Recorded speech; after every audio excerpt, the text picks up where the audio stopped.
जय हिंद साथियों। मित्रों, आज मैं बताने वाला हूँ गारमेंट का पार्ट नेम।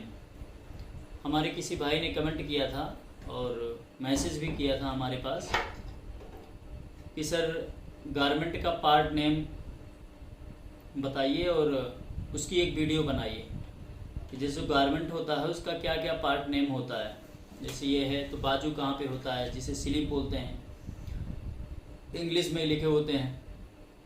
तो जो चेकर का काम कर रहे हैं वो बहुत से भाई ऐसे हैं जिनको गारमेंट का पार्ट नेम नहीं पता है और कंपनी वाले उनको बताते भी नहीं हैं, बता भी नहीं रहे हैं, तो उनके लिए दिक्कतें हैं। जैसे इनिशियल का जो काम कर रहे हैं बेचारे कटा फटा दागी धब्बा ये सब तो देख ले रहे हैं, लेकिन उनको गारमेंट का पार्ट नेम पता नहीं है। जब मेजरमेंट अगर करने की कोशिश करें कि हम मेजरमेंट पे जाएंगे, तो मेजरमेंट पे जाने के लिए ऑफ कोर्स उनको मेजरमेंट का सारा पता होना चाहिए। और गारमेंट का सबसे ज़रूरी जो है पार्ट नेम तो एटलीस्ट पता ही होना चाहिए चेकर का काम अगर करने जा रहे हैं तो। और अगर कोई पहली बार इंडस्ट्री में आ रहा है जो गारमेंट लाइन में एक्सपोर्ट लाइन में घुसना चाह रहा है, तो उसके लिए बेनिफिशियल होगा कि अगर वो भी इस वीडियो को देख ले तो मैं निवेदन करता हूँ कि टॉपिक पे जाने से पहले मेरी वीडियो को लाइक ज़रूर कीजिएगा। लाइक तो लास्ट में कर सकते हैं, अगर पसंद आएगी वीडियो तो लाइक कर दीजिएगा। उसके पहले मैं निवेदन करूँगा कि मेरे चैनल को सब्सक्राइब करने की कृपा जरूर करें। धन्यवाद साथियों। अब हम चलते हैं टॉपिक पे। मित्रों, गारमेंट आप देख रहे होंगे ये टी शर्ट है। क्या है? T shirt.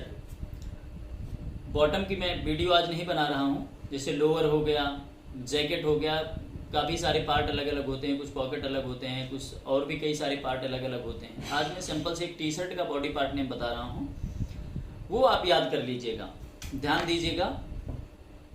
हम शुरू करते हैं कहाँ से साथियों? कॉलर से। इस एरिया को आप देख रहे होंगे, यहाँ पर होता है नेक।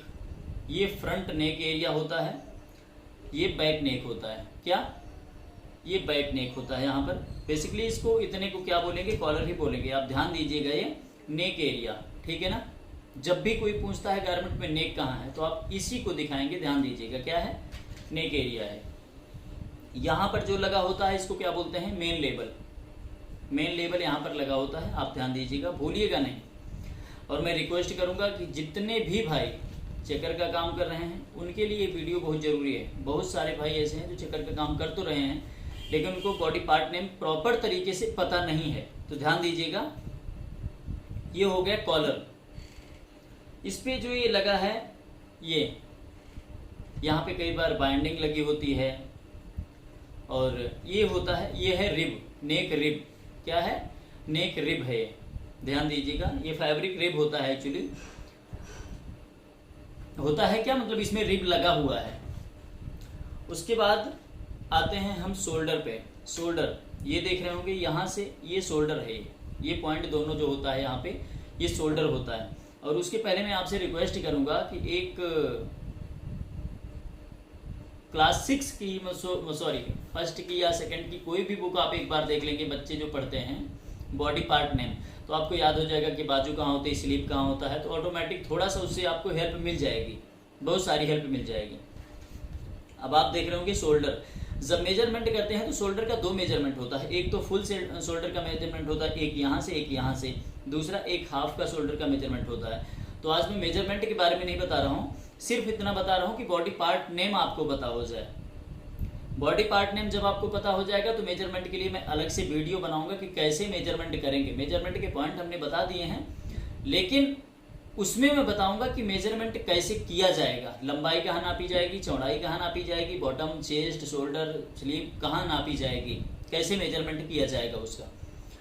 मुझे उम्मीद है कि दो पार्ट आपको क्लियर हो गए होंगे, एक कॉलर, दूसरा ये हो गया शोल्डर पॉइंट, ठीक है ना। ये शोल्डर पॉइंट जो होता है, एचपीएस जिसको बोलते हैं, ये होता है, ध्यान देना। ये हो गया शोल्डर, एचपीएस इसको बोलते हैं। ये जो टॉप पॉइंट होता है इसको एचपीएस बोलते हैं। एचपीएस का फुल फॉर्म होता है हाई पॉइंट शोल्डर।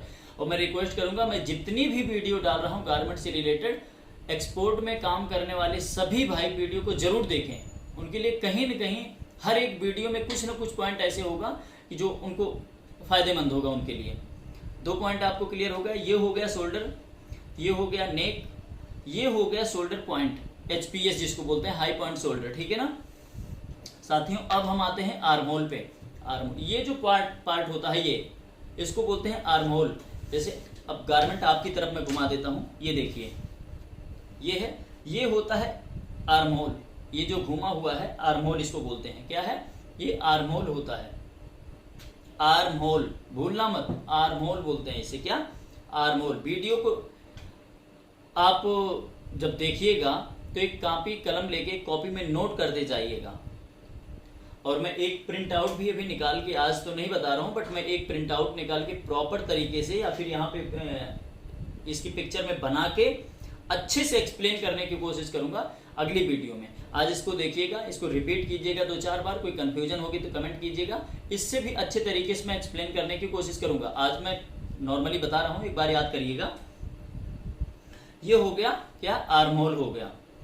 अब बात आती है स्लीव की। ये स्लीव होती है। क्या? ये, इसको स्लीव बोलते हैं। शॉर्ट भी हो सकती है, लॉन्ग भी हो सकती है, यहां तक भी हो सकती है, उसको स्लीव ही बोलेंगे। ध्यान दीजिएगा। क्या? स्लीव। ये पार्ट हो गया स्लीव। अब ध्यान देना, इसी में आती है कफ ओपनिंग के बाद स्लीव ओपनिंग की बात आती है। ये जो खुला हुआ एरिया है, ये जहां पर जाके ओपन हो रहा है, इसको स्लीव ओपनिंग बोलते हैं। क्या? स्लीव ओपनिंग बोलते हैं। ध्यान देना, ये जो खुला हुआ एरिया है इसको स्लीव ओपनिंग बोलेंगे, इसको आर्म होल बोलेंगे। ये हो गया नेक एरिया, ठीक है ना। ये हो गया एचपीएस पॉइंट। ये होता है शोल्डर। ये पार्ट आपको याद हो गया होगा। अब जब मेजरमेंट करेंगे तो वहां पे एक्रॉस फ्रंट की भी एक बात आती है। क्या? Across front. एक्रॉस फ्रंट के लिए मेजरमेंट दिया होता है कि कितने पे नापना है, मतलब कितने सेंटीमीटर डाउन करके नापना है। ये होता है basically across front area. Arm hole का जो सेंटर पॉइंट होता है, दोनों आर्म होल का जो सेंटर पॉइंट होता है वो होता है क्या? Across front. और एक्रॉस बैक का भी वही होता है। क्या? एक्रॉस बैक भी लगभग वहीं पे होता है। मेजरमेंट दिया होता है 13 सेंटीमीटर, 14 सेंटीमीटर, 15 सेंटीमीटर, 12 सेंटीमीटर, जो भी है एचपीएस से।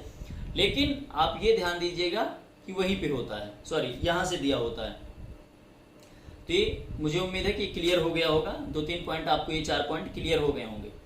कुछ भी डाउट लगेगा बेहिचक आप कमेंट कीजिएगा, कमेंट करना मत भूलिएगा। अब हम आते हैं साथियों चेस्ट पे। ये पार्ट जो होता है, ये पार्ट, इंची टेप भी हम साथ में रख ही लेते हैं, कोई कंफ्यूजन ना हो आपको। जहां पर इंची टेप रखेंगे आपको याद हो जाएगा। ये होता है क्या? Chest area. आर्म होल का ये जो पॉइंट, जहां पे नीचे वाला आर्म होल का पॉइंट जहां पे खत्म हो रहा है, यहीं पे होता है चेस्ट। कहाँ होता है? चेस्ट होता है।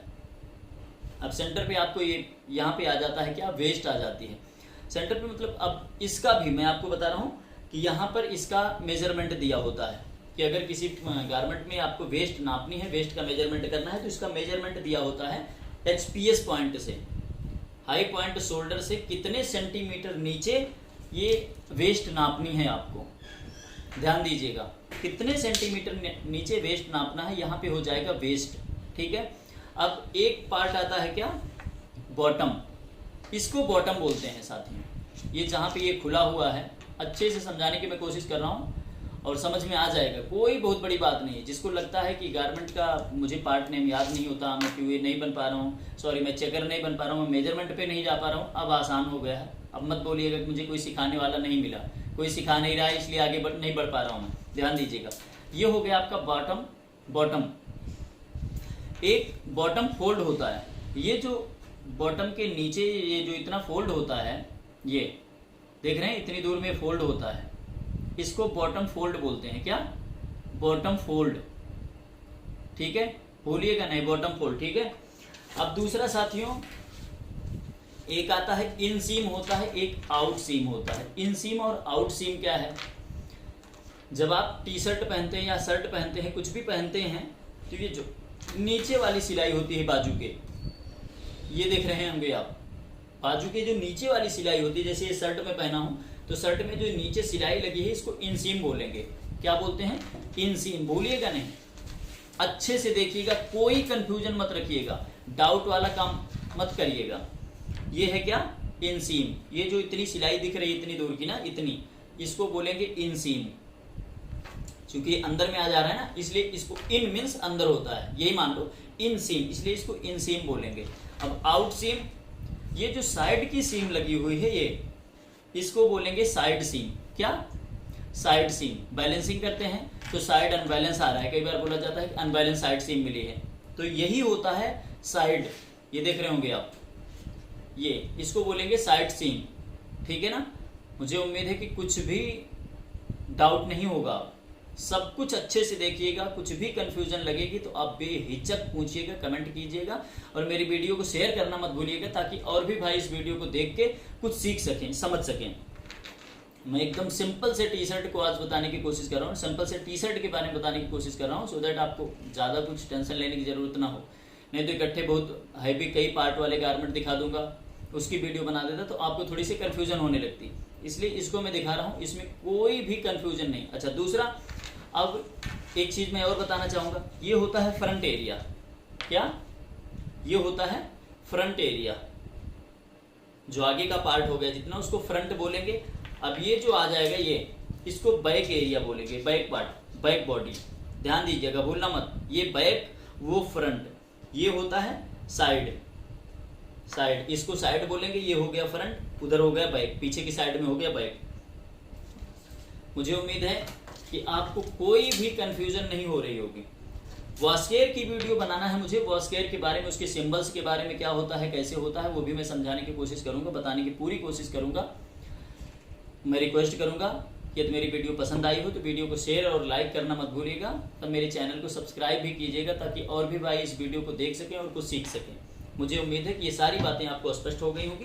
कुछ भी अगर आपको कन्फ्यूजन लगेगी तो आप बिना किसी हिचक के आप कमेंट कीजिएगा, कमेंट करना मत भूलिएगा, ताकि मैं और भी वीडियो बनाऊं और भी आप अच्छे से समझ सकें। और मैं रिक्वेस्ट करूंगा, जिस भाई ने मुझे टॉपिक दिया था आज, उस भाई से मैं निवेदन करूंगा कि यदि आपको कुछ भी लगता है तो आप और भी मैसेज कीजिएगा। मैसेज करने में बिल्कुल मत घबराइएगा, कमेंट करने में बिल्कुल मत घबराइएगा, कमेंट कीजिएगा, मैं उस पर और भी वीडियो बनाऊंगा। और मुझे आज बड़ा अच्छा लगा कि आपने कमेंट करके ये टॉपिक पूछा मुझसे। आप सभी साथियों को धन्यवाद, बहुत बहुत नमस्कार, जय हिंद।